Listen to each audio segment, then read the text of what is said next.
Good afternoon, dear colleagues, dear friends. Before I start my presentation, I would like to express my sincere gratitude to the organizer of this very important conference for inviting me to participate as a conference speaker. I'm really honored that I'm here with you and that I have this opportunity to present very important and accurate questions related with the rule of law and judicial independence, not only on national level, but more importantly on international level.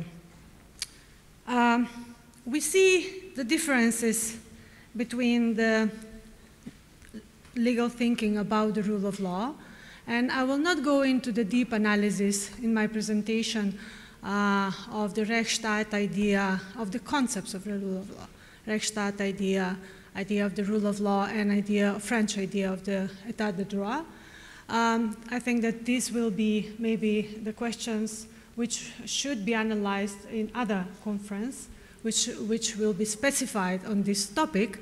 But still, I would like to emphasize the most important differences which the rule of law have in, for example, Nordic pragmatic style and type of rule of law, American federal type of rule of law, for example, British parliament-oriented version of rule of law, continental European normative constitutional style of rule of law, Eastern European so-called post-socialist type, EU formal type of rule of law, etc. So in order to understand these differences, it is important to examine not only the legalistic and academic thoughts about the rule of law, but also, I think the most important thing is to examine the cultural, the social context, and the social conditions where rule of law have its own development. And Mr. President, Mr. Minister, of the Justice took this advantage and talked about the social and the social conditions and the social context of the living conditions of the rule of law. So in Macedonian context, the question of the rule of law is examined as a constitutional value. We have in Article 8 of our Constitution, we have rule of law as a fundamental value of the constitutional order. But unfortunately, the concept of the rule of law, usually in practice, is analyzed as a condition and as a criteria for EU negotiation and enlargement process. And we're talking about rule of law only when we are referring with the enlargement and EU negotiation process. We are not dealing with the rule of law in our everyday living, unfortunately. So in connection with this negotiation process, it is interesting to see how the original and very general political criteria like rule of law, democracy, human rights,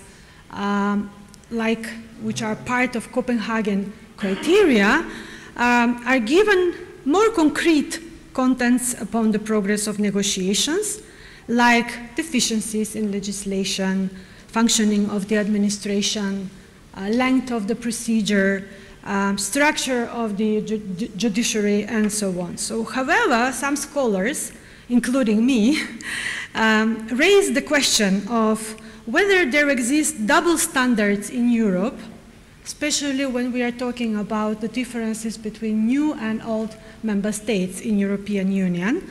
So the new member states of the Union are subject, including the candidate states, because Macedonia is a candidate state, are including to strict scrutiny and detailed analysis of these fundamental values through numerous aspects of the rule of law, as I mentioned already, but the old EU member states are not analyzed and controlled or monitored through this special principles. Unfortunately, for example, they're not analyzed through the treatment of minorities, treatment of minority rights, or, for example, functioning of the judiciary in the old member states of the European Union. So I will going on with my presentation. The title of the presentation is, as you see, The Rule of Law, a Guarantee of the Judicial Independence from a Macedonian Viewpoint. And I will start with, usually, we consider the independence of the judiciary as a segment and as an important part of the rule of law. It is often pointed out that the degree of independence of the judiciary is in direct correlation with the rule of law. The intention of this presentation is not to highlight this relation, but reverse relation. So how the rule of law is, we see, guarantor of the judicial independence, but also the judicial independence is a guarantor of the rule of law. And we have these two-way streets. It is not only one-way street of these guarantees. So the fact is that judicial independence is perhaps the most important segment of the rule of law. But vice versa, I can say that rule of law enables the independence of the judiciary. So if the rule of law in one country is problematic, that affects the problematic influence in the judicial independence. So these two principles are based on the fulfillment of both formal and informal assumptions from a legislative and a broader sociological social context. So the rule of law and the principle of judicial independence cannot be implanted from the EU or from other international body in the system, in the national system. So if there is no mentality to respect the rule of law and a culture of respect for judicial independence by all institutions, including all citizens in one country, their life in the system will be always questioned. Hence, it is considered that the existence of awareness of the legal and judicial culture, but also of the constitutional and political culture in the country are key prerequisites for the living and for the life of these two principles in the national system. That is why the systematic building of a strong and sustainable national legal and political culture is, from my point of view, considered as an inevitable parameter in the realization of the rule of law in the country and in the part of the judicial system, the strengthening of the judicial culture of integrity, both among the judges and among the other participants and subjects in the judicial system. So today's researchers about the level and the quality of the rule of law in the national system and in the European Union are mainly focused on quantifying the findings related to respect for the standards in the rule of law. Such a formal and quantifiable approach cannot fully determine the content and quality dimension of the rule of law. We should not speak only with the numbers, but we should see the substance of these parameters. That's why it is said that the level of the rule of law in a country can be measured in a balanced way by using both approaches, the formal one and the substantial, the context one. So the rule of law in Macedonia should not be analyzed, as I said, only through the formal elements.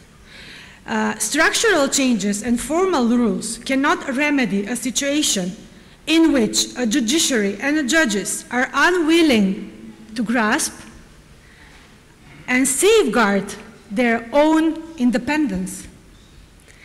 They usually remain indifferent and focused merely on their particularistic interests. On the other hand, there is a negative process of politicization of the judiciary. So judges are influenced by politicians. But it is very interesting that according to the views of some academics, this is a lesser concern. The most important concern is the indifference and self-interest of and within the judiciary that cannot be remedied by formal rules only. So establishment of a genuine judicial independence is possible only through a strong nexus and interactions between the formal rules and informal norms and practices within a state. Indifferences and self-interest of judges in the Macedonian context is translated into a judicial culture characterized by apathy, sometimes fear, subject culture, and unfortunately, clientelism. This has a detrimental effect on judicial independence and on the rule of law in general, and it could be observed in different aspects of the Macedonian judicial governance. Informal practices such as erroneous legal interpretations, instrumentalization of law, existing clientelism, self-interest, and passivity without courage, along with the expectation that someone else is to resolve the conundrum of judicial independence, are continuously having their corroding effect in the judicial system in Macedonia. So departure from the formal rules ensuing from such practices that characterize the judicial culture make a strong case for the claiming that without the parallel process of transformation of the judicial culture and judicial self-governance in Macedonia will remain just an illusion belying the actual practice, unfortunately. So here I have in the continuation of the presentation, I would like to refer to the key findings.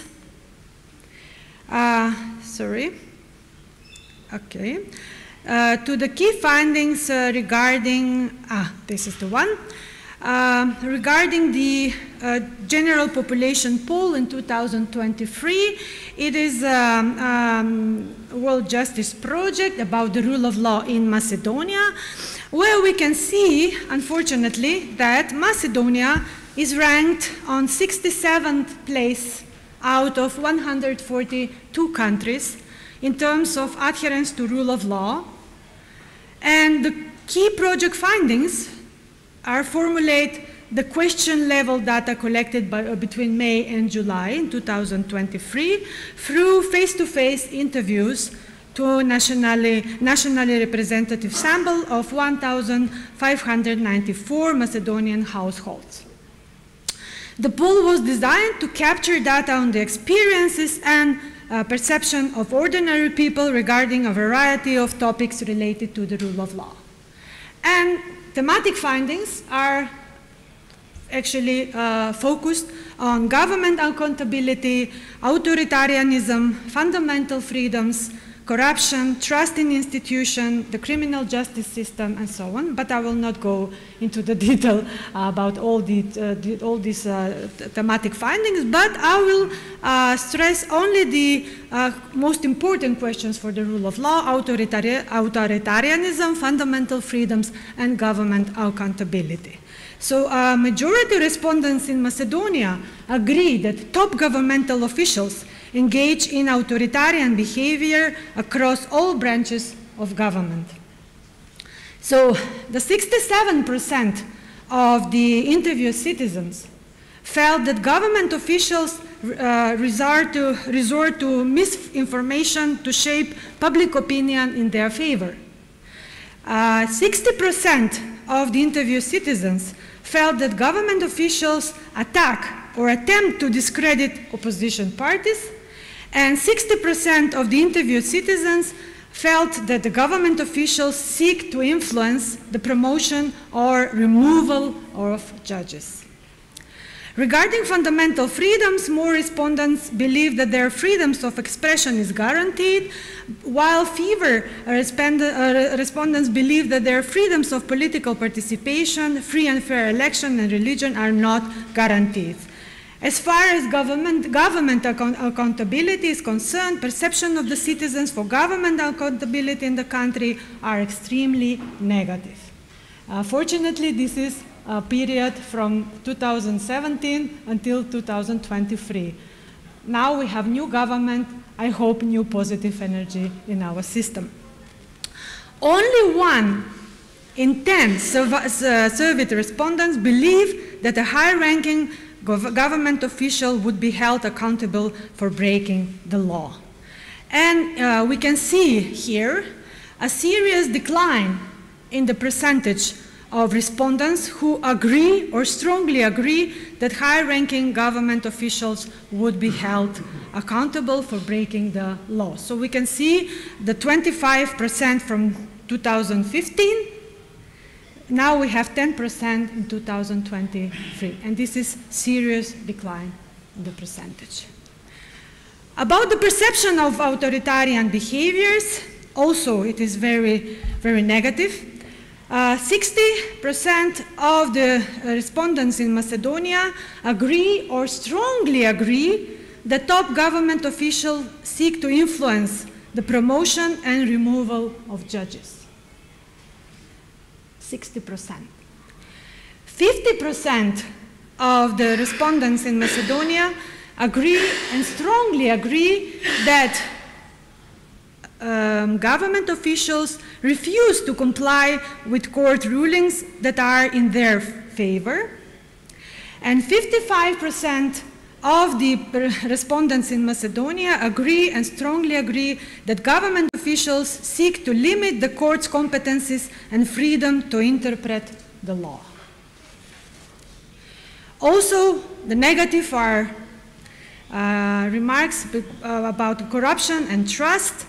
Public views on the corruption among the legislature, national government officials and judges and magistrates declines in Macedonia since 2017. So percentage of corruption in the judiciary deteriorated the most, with perception declining by an average of 18 percentage points. Members of the assembly also were considered the most corrupted. Police officers were considered the least corrupted. It's very interesting. And a majority of respondents in Macedonia believe that corrupt behaviors are not acceptable. Nearly 75% of respondents said it was not acceptable for a private citizen to offer a bribe, while over 75% of respondents said it was not acceptable for a law enforcement officer to request a bribe. At the end, there are conclusions. As I already said, the importance of the rule of law cannot only be viewed by the formal legalistic approach, but we have to see the cultural element, the social conditions, the social variables which are essential for the functioning of the rule of law, and the existence of awareness of the legal and judicial culture. We have to put emphasis on the judicial culture, as well as the constitutional and political culture in the system are the key prerequisites for the principle of judicial independence and the rule of law in Macedonia and everywhere in Europe. So the rule of law, I can say that it is not a static idea. It is a dynamic concept. So it must be in line with social developments. It must be in line with social conditions. So it takes a dynamic societal character as the number of laws increases and they gain material substance. So there is no single one correct blueprint for the rule of law. And I must say that the European Union want to unify this concept, but we cannot unify it. The rule of law is something that is that must come grassroots from the country, from the social conditions of the country. As I said, it cannot be implanted in the system from above. So the judicial independence is seen as the most important segment of the rule of law, but we have to see the vice versa relation. And if there is no mentality of respect of the law, and if there is no mentality of a culture for respect for the judicial independence by all institutions and by all citizens, no matter if they are coming from minorities, majority, all citizens must respect the rule of law, then I think that their life in the system will be not questioned, but will be seen from the good perspective. So the erosion of the rule of law in Macedonia is not only a problem which is typical for my country. We have seen in the past, especially when it was COVID-19 pandemic, when it was the situation when the status of emergency raised in every country, yeah? We see many erosion of the rule of law, many political steps which were contrary to the rule of law. We see forms of executivism, technocratic rule, especially in European Union institutions, double standards, and so on. So I will finish with that the project findings, which I already mentioned a lot, show an overall decrease in the perception of the rule of law in the country compared to results from previous years before 2016-15. So the citizens have their doubts about the functioning of the rule of law, and an extremely high percentage of citizens do not trust the system to make the right decision. Unfortunately, today we have 3% percentage of trust, citizen trust in the judiciary. Only 3%. This is really unbelievable. So this situation must be seriously analyzed by the new government, the new Ministry of Justice, but also the whole judicial and public prosecutor system in order to make reforms which will solve the problems in judiciary, not producing a new black holes. Thank you very much for your attention.